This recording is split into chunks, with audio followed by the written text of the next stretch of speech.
날마다 쓰는 나의 신앙일기 TV 데일리 큐티 나무향기입니다. 오늘은 말라기 3장 7절부터 12절을 묵상하겠습니다. 만군의 여호와가 이르노라. 너희 조상들의 날로부터 너희가 나의 규례를 떠나 지키지 아니하였도다. 그런즉 내게로 돌아오라. 그리하면 나도 너희에게로 돌아가리라 하였더니 너희가 이르기를 우리가 어떻게 하여 돌아가리까 하는도다. 사람이 어찌 하나님의 것을 도둑질하겠느냐.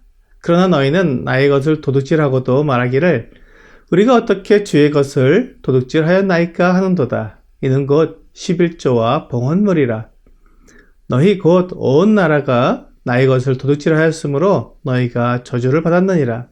만군의 여호와가 이르노라. 너희의 온전한 11조를 창고에 들여 나의 집에 양식이 있게 하고 그것으로 나를 시험하여 내가 하늘 문을 열고 너희에게 복을 쌓을 곳이 없도록 붙지 아니하나 보라. 만군의 여호와가 이르노라.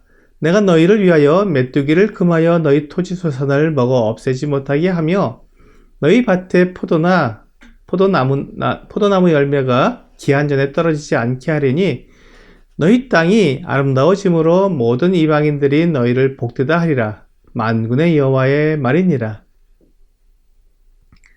하나님께서 이스라엘 백성들에게 하나님께로 돌아오라고 부르셨습니다. 그러자 이스라엘 백성들이 어떻게 해야 하나님께로 돌아가는 것이냐고 물었습니다. 오늘날도 많은 사람들이 하나님을 믿는다고 말만 하는 것을 보게 됩니다.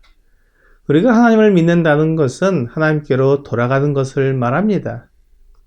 하나님을 떠나 죄와 악을 행하며 살던 내가 이제 그 죄와 악을 버리고 하나님의 영광과 하나님의 뜻을 이루기 위해 살아가는 것을 말합니다.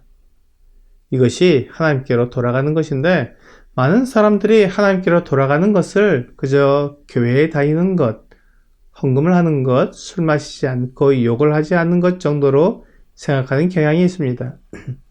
물론 교회 다니고 헌금하고 술 마시지 않는 것, 욕하지 않는 것은 매우 중요합니다. 그러나 그렇게 하면 하나님께로 돌아간 것이라고 말할 수는 없다는 것입니다.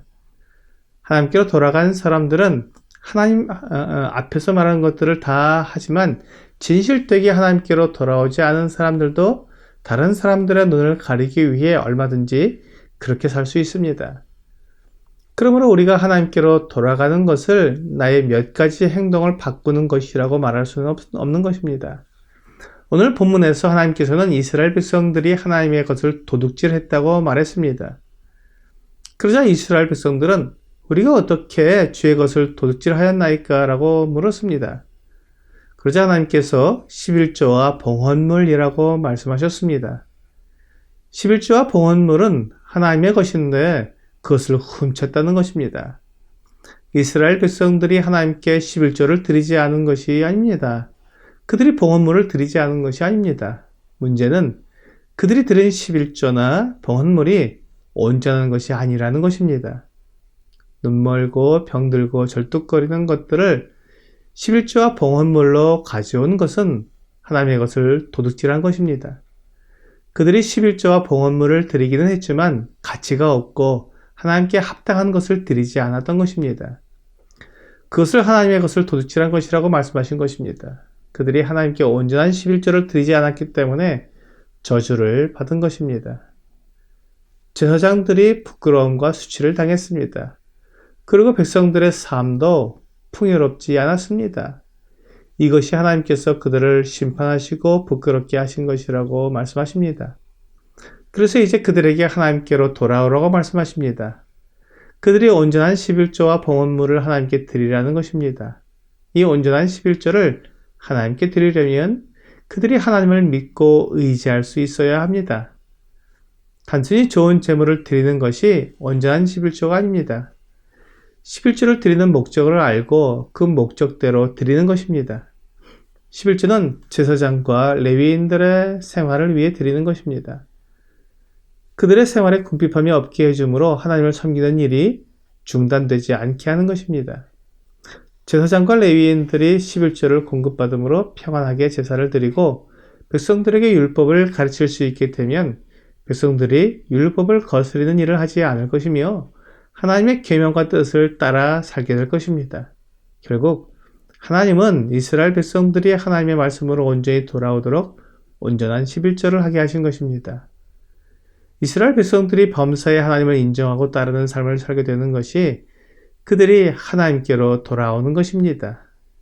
하나님은 이스라엘 백성들에게 그들이 온전한 11절을 드리게 된다면 하나님께서 그들에게 복을 쌓을 것이 없을 정도로 부어주실 것이라고 말씀하셨습니다.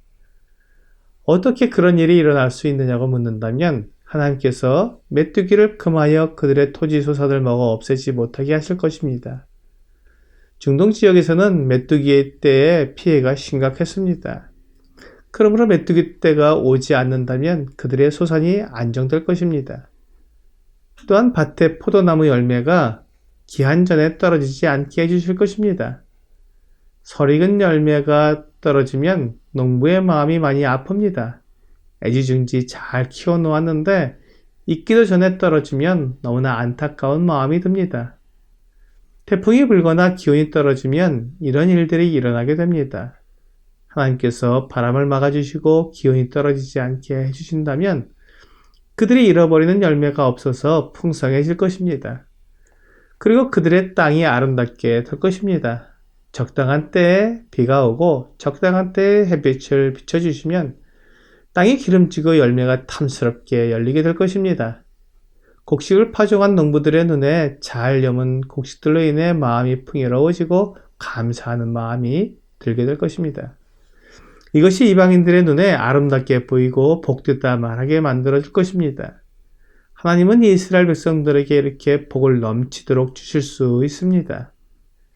다만 우리가 하나님을 믿지 못하고 내가 가지고 있는 제일 좋은 것을 드리게 되면 혹시 내 산업이 어려워지고 내가 궁핍해질 것이라는 두려움 때문에 온전한 11조를 드리지 못하는 것입니다. 결국 11조는 하나님에 대한 나의 믿음을 보여주는 것입니다.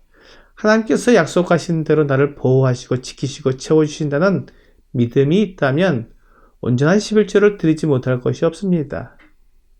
또한 온전한 11조는 하나님에 대한 사랑입니다. 하나님을 사랑하고 하나님의 말씀을 사랑한다면 하나님의 말씀을 맡은 자들이 궁핍하지 않게 공급해 줄 것입니다. 하나님의 말씀이 나에게 무슨 상관이 있느냐고 생각한다면 헌금을 드릴 마음이 생기지 않을 것입니다. 오늘의 적용 질문을 보겠습니다. 나는 수입에 따라 마음에 정한 대로 감사함으로 헌금하고 있습니까? 하나님을 사랑하고 하나님을 믿음으로 내 마음에 정한 대로 하나님께 드리게 되면 하나님이 기뻐하시며 우리에게 필요한 것을 채워주실 것입니다. 오늘 하나님을 믿으며 사랑하는 마음으로 내 수입의 일부를 하나님께 드림으로 하나님을 기쁘시게 하는 여러분과 제가 되기를 주 예수님의 이름으로 기도합니다.